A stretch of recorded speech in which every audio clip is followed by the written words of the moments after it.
Hey, welcome. This is Pasky, and we are going to talk about gym accidents and how to avoid those. First of all, I was in a recent accident which involved me trying to incline press 50-pound dumbbells. So I had 50 in one hand and the other 50.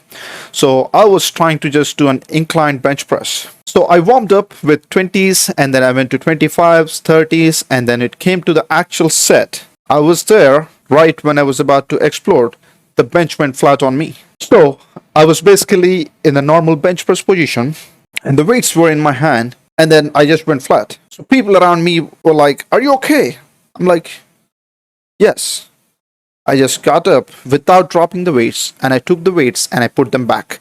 I didn't drop them on the ground. So the people around me were asking, they were like, "Boy, you are strong. How'd you do that?" I said, "I only lift what I can control." As simple as that. So you can avoid most of the gym accidents if you only try to lift what you can control. This is your lesson for today. Make sure you don't do ego lifting. Always lift the weights that you can control. There is nobody that you need to impress except you.